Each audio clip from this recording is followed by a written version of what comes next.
Hello students, welcome to our channel Shweta study points. Students, आज का हमारा टॉपिक है सर्वनाम। आज के हमारे इस वीडियो में हम सर्वनाम के विषय में जानेंगे।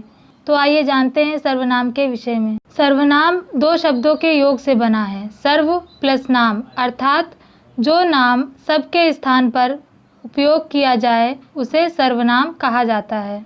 दूसरे शब्दों में हम कह सकते हैं कि वह शब्द जो संज्ञा के बदले में आए उसे सर्वनाम कहते हैं, जैसे मैं, तुम, हम, वह, आप, उसका, उसकी आदि शब्द सर्वनाम कहलाए जाते हैं क्योंकि यह संज्ञा के स्थान पर प्रयोग किए जाते हैं। स्टूडेंट्स, सर्वनाम के 6 भेद होते हैं।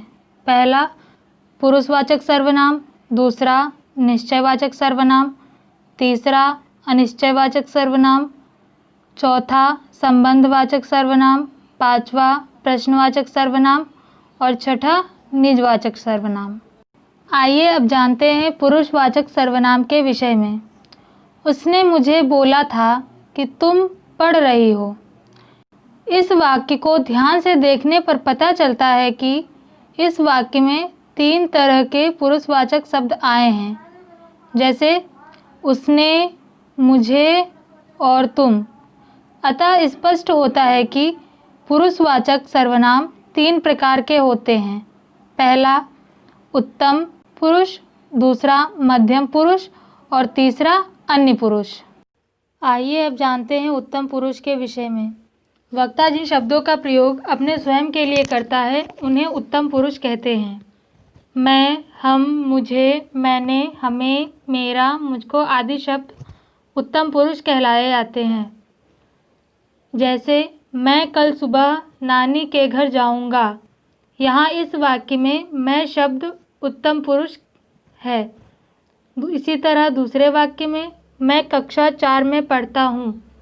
यहाँ इस वाक्य में वक्ता के कक्षा 4 में पढ़ने की बात कही गई है, अतः मैं शब्द उत्तम पुरुष है। आइए अब जानते हैं मध्यम पुरुष के विषय में। श्रोता संवाद करते समय जिन सर्वनाम शब्दों का प्रयोग करता है उन्हें मध्यम पुरुष कहते हैं, जैसे तू, तुम, तुमको, तुझे, आप, आपको, आपके आदि सभी शब्द मध्यम पुरुष कहे जाते हैं।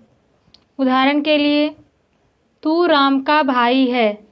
यहाँ इस वाक्य में तू शब्द मध्यम पुरुष है। इसी प्रकार दूसरे वाक्य में तुम कल स्कूल जाओगे। यहाँ पर तुम शब्द मध्यम पुरुष है। आइए अब जानते हैं अन्य पुरुष के विषय में। जिस सर्वनाम शब्दों के प्रयोग से वक्ता और श्रोता का संबंध न होकर किसी अन्य का संबोधन प्रतीत होता है वह शब्द अन्य पुरुष कहलाता है। कहने का तात्पर्य यह है कि वे सर्वनाम शब्द जिनका संबंध ना तो श्रोता से होता है और ना ही वक्ता से होता है, किसी तीसरे इंसान से होता है जिसके बारे में वक्ता बात कर रहा होता है, वह शब्द अन्य पुरुष कहलाता है। जैसे वह, यह, उन, उनको, उनसे, उन्हें, उसके, इनसे आदि। ये सभी शब्द किसी तीसरे व्यक्ति के लिए इस्तेमाल किए जाते हैं, अतः ये सभी शब्द अन्य पुरुष कहलाए जाएंगे। जैसे यह उसकी पुस्तक है।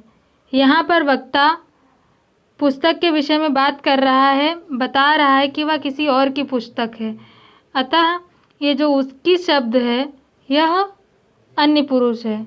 इसी प्रकार दूसरे वाक्य में वह कल जाएगा। यहाँ इस वाक्य में किसी दूसरे व्यक्ति के विषय में वक्ता बता रहा है कि वह कल जाएगा, उसके कहीं जाने की बात कही गई है, अतः यहाँ इस वाक्य में वह शब्द अन्य पुरुष है क्योंकि इसका उपयोग किसी तीसरे व्यक्ति के लिए किया गया है। अतः स्पष्ट रूप से हम कह सकते हैं कि जिन सर्वनाम का प्रयोग वक्ता, श्रोता या अन्य के लिए किया जाता है वह पुरुषवाचक सर्वनाम कहलाता है। अतः स्पष्ट रूप से हम कह सकते हैं कि जिन सर्वनाम शब्दों का प्रयोग वक्ता अर्थात बोलने वाले के लिए, श्रोता अर्थात सुनने वाले के लिए या अन्य अर्थात उन व्यक्तियों के लिए जिनके विषय में हम बात करते हैं, उनके लिए हम जिस सर्वनाम शब्द का प्रयोग करते हैं वह पुरुषवाचक सर्वनाम कहलाता है। आइए अब जानते हैं निश्चयवाचक सर्वनाम के विषय में। जो सर्वनाम किसी व्यक्ति, वस्तु आदि को निश्चयपूर्वक संकेत करे वह निश्चयवाचक सर्वनाम कहलाता है। कहने का तात्पर्य यह है कि जिस सर्वनाम शब्द से किसी एक व्यक्ति, वस्तु आदि का ज्ञान हो उसे निश्चयवाचक सर्वनाम कहते हैं। जैसे यह मेरी गाड़ी है, वहीं दूसरे वाक्य में वह राम की गाड़ी है। इन दोनों ही वाक्यों में यह और वह शब्द सर्वनाम शब्द हैं, क्योंकि यह किसी विशेष व्यक्ति आदि को निश्चित संकेत करते हैं, अतः यह संकेतवाचक सर्वनाम भी कहलाते हैं। आइए अब जानते हैं अनिश्चयवाचक सर्वनाम के विषय में। जो सर्वनाम शब्द किसी निश्चित व्यक्ति, वस्तु अथवा स्थान का बोध नहीं करवाता वह अनिश्चयवाचक सर्वनाम कहलाता है। जैसे कोई आ रहा है, यहाँ इस वाक्य में कोई शब्द अनिश्चयवाचक सर्वनाम है। वहीं दूसरे वाक्य में दरवाजे पर कोई खड़ा है, यहाँ इस वाक्य में कोई शब्द अनिश्चयवाचक सर्वनाम है। वहीं तीसरे वाक्य में स्वाद में कुछ कमी है, यहाँ इस वाक्य में कुछ शब्द अनिश्चयवाचक सर्वनाम है, क्योंकि कोई कुछ सर्वनाम शब्दों में किसी घटना या किसी के होने की प्रतीति हो रही है, लेकिन इनकी वास्तविकता निश्चित नहीं हो रही है। कहने का तात्पर्य यह है कि कोई और कुछ इन दोनों ही शब्दों से या तो पता चल रहा है कि कोई है, लेकिन वह कौन है इस चीज़ का प्रमाण नहीं मिल पा रहा है, अतः यह अनिश्चयवाचक सर्वनाम कहे जाएंगे। आइए अब जानते हैं संबंधवाचक सर्वनाम के विषय में। वह सर्वनाम शब्द जो किसी वाक्य में प्रयुक्त संज्ञा अथवा सर्वनाम के संबंध का बोध कराए उसे संबंधवाचक सर्वनाम कहते हैं। जैसे जो कर्म करेगा फल उसी को मिलेगा, जिसकी लाठी उसकी भैंस। यहाँ इन वाक्यों में जो, उसे, जिसकी, उसकी, जैसा, वैसा इन सर्वनामिक शब्दों में परस्पर संबंध का पता चलता है, अतः ऐसे शब्द संबंधवाचक सर्वनाम कहलाते हैं। आइए अब जानते हैं प्रश्नवाचक सर्वनाम के विषय में। वाक्य में प्रयुक्त वह शब्द जिससे किसी व्यक्ति, वस्तु अथवा स्थान के विषय में प्रश्न उत्पन्न हो उसे प्रश्नवाचक सर्वनाम कहते हैं। कहने का तात्पर्य यह है कि वे सर्वनाम शब्द जिनसे किसी व्यक्ति, वस्तु अथवा स्थान के विषय में प्रश्न उत्पन्न होने का पता चले, उनके विषय में प्रश्न किया जाए, वे शब्द प्रश्नवाचक सर्वनाम शब्द कहलाते हैं। जैसे क्या, कौन, कहाँ, कब, कैसे आदि ये सभी शब्द प्रश्नवाचक सर्वनाम शब्द कहे जाते हैं। आइए अब जानते हैं निजवाचक सर्वनाम के विषय में। वह सर्वनामिक शब्द जो स्वयं के लिए प्रयोग करते हैं, जैसे आप, अपना आदि, जिससे स्वयं का बोध हो वह निजवाचक कहलाते हैं। कहने का तात्पर्य यह है कि जो सर्वनाम शब्द हम दूसरे के लिए प्रयोग ना करके स्वयं के लिए अर्थात खुद के लिए प्रयोग करते हैं वे सर्वनाम शब्द निजवाचक सर्वनाम कहलाते हैं।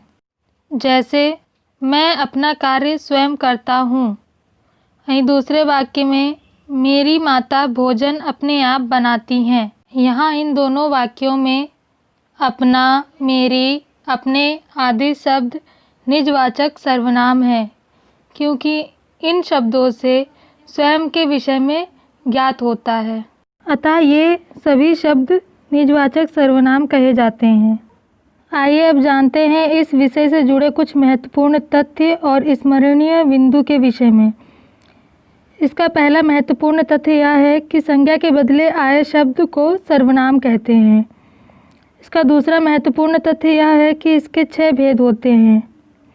इसका तीसरा महत्वपूर्ण तथ्य यह है कि पुरुषवाचक सर्वनाम के 3 भेद होते हैं। पहला उत्तम पुरुष, दूसरा मध्यम पुरुष और तीसरा अन्य पुरुष। स्टूडेंट्स, अगर आपको मेरी वीडियो पसंद आई हो तो वीडियो को लाइक और शेयर ज़रूर करें। चैनल को सब्सक्राइब करना ना भूलें। साथ ही बेल आइकन को ज़रूर दबाएं जिससे कि आपको मेरी आने वाली वीडियो की नोटिफिकेशंस मिल सके।